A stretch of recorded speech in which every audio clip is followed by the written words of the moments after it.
Israel America ಜಂಟಿ ದಾಳಿಗೆ ಮಧ್ಯಪ್ರಾಚ್ಯದಲ್ಲಿ ಉದ್ವಿಗ್ನ ಸ್ಥಿತಿ ನಿರ್ಮಾಣಗೊಂಡಿದೆ. ಇರಾನ್ನಿಂದ ಅಮೆರಿಕ ಸೇನಾ ನೆಲೆಗಳ ಮೇಲೆ ಮುಂದುವರೆದ ಪ್ರತಿ ದಾಳಿ, ಪ್ರಸಿದ್ಧ ಶಿಯಾ ಮಸೀದಿಯ ಮೇಲೆ ಹಾರಿತು ಕೆಂಪು ಧ್ವಜ. ಇಸ್ರೇಲ್ ಅಮೆರಿಕ ಜಂಟಿ ದಾಳಿಗೆ ಮಧ್ಯಪ್ರಾಚ್ಯದಲ್ಲಿ ಉದ್ವಿಗ್ನ. ಇರಾನ್ನಿಂದ ಅಮೆರಿಕ ಸೇನಾ ನೆಲೆಗಳ ಮೇಲೆ ಮುಂದುವರೆದ ಪ್ರತಿ ದಾಳಿ, ಪ್ರಸಿದ್ಧ ಶಿಯಾ ಮಸೀದಿಯ ಮೇಲೆ ಹಾರಿತು ಕೆಂಪು ಧ್ವಜ.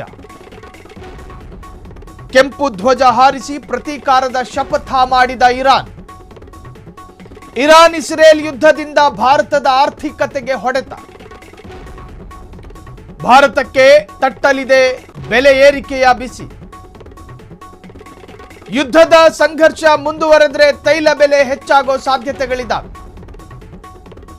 ಹಾರ್ಮುಜ್ ಜಲಸಂಧಿ ಬಂದ್ನಿಂದ ತೈಲ ಸಮಸ್ಯೆ ಸಾಧ್ಯತೆ ಇದೆ. ಯುಎಇ, ಸೌದಿ, ಬಹರೇನ್ನಿಂದ ಪೆಟ್ರೋಲ್ ಸರಬರಾಜಿನಲ್ಲಿ ವ್ಯತ್ಯಯ ಆಗಿದೆ. ಪೆಟ್ರೋಲ್ ಬೆಲೆ ಜಾಸ್ತಿ ಆದರೆ ಕಚ್ಚಾ ವಸ್ತುಗಳ ಬೆಲೆ ಹೆಚ್ಚಳ ಆತಂಕ. ಡಾಲರ್ ಬೆಲೆ ಮತ್ತಷ್ಟು ಗಗನಕ್ಕೇರೋ ಸಾಧ್ಯತೆ ಇದೆ. ಯುದ್ಧ ಮುಂದುವರೆದರೆ ದೇಶದ ಆರ್ಥಿಕತೆಯ ಮೇಲೆ ಎಫೆಕ್ಟ್ ಆಗುತ್ತೆ. ಯುದ್ಧ ಮುಂದುವರೆದರೆ ಭಾರತಕ್ಕೂ ಕೂಡ ಎಫೆಕ್ಟ್ ಇದೆ. ಈಗಾಗಲೇ ಯುದ್ಧ ಶುರುವಾಗಿದೆ. ನಾವು ರಷ್ಯಾದಿಂದ ತೈಲ ಖರೀದಿ ಮಾಡ್ತಾ ಇದ್ದೀವಿ. ರಷ್ಯಾದಿಂದ ಕೆಲವೊಂದು ಫ್ಲೈಟ್ಗಳಿಂದ ನಾವು ತೈಲ ತರ್ತೀವೋ, ಹಡಗುಗಳಿಂದ ತರ್ತೀವೋ, ಆ ಪ್ರದೇಶಗಳು ಸಲೀಸಾಗಿರಬೇಕು. ನಾವು ಖರೀದಿ ಮಾಡುವ ಅಥವಾ ತೈಲವನ್ನು ನಮ್ಮ ದೇಶಕ್ಕೆ ತರಬಹುದಾದಂತಹ ದಾರಿಗಳು ಸಲೀಸಾಗಿರಬೇಕು.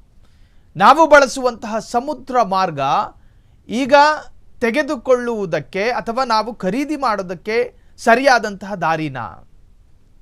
ಕೆಂಪು ಧ್ವಜ ಹಾರಿಸಿ ಈಗಾಗಲೇ ಪ್ರತೀಕಾರದ ಶಪಥ ಮಾಡಿದೆ ಇರಾನ್ ಮತ್ತು ಇಸ್ರೇಲ್ ಜೊತೆಗೆ ಅಮೆರಿಕದ ನಡುವಿನ ಯುದ್ಧ ಇವತ್ತು ನಿಲ್ಲುವ ಹಂತದಲ್ಲಿಲ್ಲ. ಬದಲಾಗಿ ಇದರ ತೀವ್ರತೆ ಹೆಚ್ಚಾಗೋ ಸಾಧ್ಯತೆಗಳಿದ್ದಾವೆ. ಇದರ ತೀವ್ರತೆ ಹೆಚ್ಚಾದರೆ ಕೇವಲ ಇರಾನಿಗೆ ಮಾತ್ರ ನಷ್ಟನ ಅಲ್ಲ, ಕೇವಲ ಇಸ್ರೇಲಿಗೆ ಮಾತ್ರ ನಷ್ಟನ ಅಲ್ಲ, ಕೇವಲ ಅಮೆರಿಕಕ್ಕೆ ಮಾತ್ರ ನಷ್ಟನ ಖಂಡಿತ ಅಲ್ಲ. ಅಕ್ಕಪಕ್ಕದಲ್ಲಿ ವಾಸ ಮಾಡ್ತಿರುವಂತಹ ದೇಶಗಳಿಗೂ ಕೂಡ ಇದರ ಭಾರಿ ಎಫೆಕ್ಟ್ ತಟ್ಟುವ ಸಾಧ್ಯತೆಗಳಿದ್ದಾವೆ. ಹಾಗಾದರೆ ಇಲ್ಲಿನ ಜಾಗತಿಕ ಆರ್ಥಿಕ ಸ್ಥಿತಿಗಳು ಏರುಪೇರಾಗ್ತಾವ ಅಂತ ಕೇಳಿದ್ರೆ ಆಗುತ್ತೆ. ನಾವು ಆಮದು ಮಾಡಿಕೊಳ್ಳುವಂತಹ ವಸ್ತುಗಳ ಮೇಲೆ ವಿಪರೀತವಾದ ಬೇಡಿಕೆಗಳು ಹೆಚ್ಚಾಗ್ತವೆ, ವಿಪರೀತವಾದಂತಹ ಬೆಲೆ ಏರಿಕೆಗಳು ಹೆಚ್ಚಾಗ್ತವೆ. ನಾವೀಗ ರಷ್ಯಾದ ಮುಖಾಂತರ ತೈಲವನ್ನು ಖರೀದಿ ಮಾಡ್ತಾ ಇದ್ದೀವಿ. ಆ ತೈಲದ ಬೆಲೆ ಏರಿಕೆಯಾಗೋ ಸಾಧ್ಯತೆಗಳಿದ್ದಾವೆ. ಕಾರಣ, ಆ ತೈಲವನ್ನು ತೆಗೆದುಕೊಂಡು ಬರಬಹುದಾದ ಸಮುದ್ರ ಮಾರ್ಗ ತಟಸ್ಥವಾದರೆ ಅಥವಾ ನಿಶ್ಚಲವಾದರೆ ನಾವೆಲ್ಲಿಂದ ತಗೊಂಡು ಬರೋದು? ಸಾಧ್ಯ ಇಲ್ಲದೆ ಇದ್ದಾಗ ಬೇರೆ ದೇಶದ ಮೊರೆ ಹೋಗಬೇಕಾಗಿ ಬರುತ್ತೆ. ಅಷ್ಟೊತ್ತಿಗದಾಗಲೇ ಬೇರೆ ದೇಶದ ತೈಲದ ಬೆಲೆ ಏರಿಕೆಯಾಗಿರುತ್ತೆ. ಅದೇ ರೇಟನ್ನು ಕೊಟ್ಟು ನಾವು ಖರೀದಿ ಮಾಡಬೇಕಾದ ಪರಿಸ್ಥಿತಿಗಳು ಉಂಟಾಗ್ತವೆ.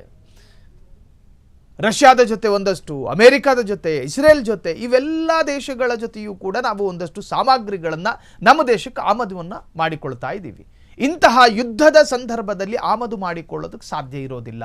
ಅಂತಹ ಸಂದರ್ಭದಲ್ಲಿ ಭಾರತದ ಮಾರುಕಟ್ಟೆಯಲ್ಲಿ ಆ ಪ್ರಾಡಕ್ಟ್ಗಳಿಗೆ ಬೇಡಿಕೆ ಹೆಚ್ಚಾದಾಗ, ನಮಗೆ ಪ್ರಾಡಕ್ಟ್ ಸಿಗದೇ ಇದ್ದಾಗ ಸ್ವಾಭಾವಿಕವಾಗಿ ವಿಪರೀತವಾದಂತಹ ಬೆಲೆ ಏರಿಕೆಯಾಗೋ ಸಾಧ್ಯತೆಗಳಿದೆ ಕಚ್ಚಾ ವಸ್ತುಗಳ ಮೇಲೆ. ಒಟ್ಟಾರೆ ಅಮೆರಿಕ ಮತ್ತು ಇಸ್ರೇಲ್ ನಡುವಿನ ಜೊತೆಗೆ ಇರಾನ್ ಜೊತೆಗಿನ ಯುದ್ಧ ನಿಜಕ್ಕೂ ಕೂಡ ಭಾರತಕ್ಕೆ ಭಾರಿ ಪ್ರಮಾಣದ ನಷ್ಟವನ್ನು ಕೊಡ್ತಾ ಇದೆ. ಕ್ಷಣ ಕ್ಷಣದ ಸುದ್ದಿಗಳಿಗಾಗಿ ಫ್ರೀಡಂ ಟಿವಿ ಸಬ್ಸ್ಕ್ರೈಬ್ ಮಾಡಿ, ಲೈಕ್ ಮಾಡಿ ಹಾಗೂ ಫಾಲೋ ಮಾಡಿ. ಹೊಸ ಸುದ್ದಿಗಳ ನೋಟಿಫಿಕೇಶನ್ಗಾಗಿ ಬೆಲ್ ಐಕಾನ್ ಮೇಲೆ ಕ್ಲಿಕ್ ಮಾಡಿ.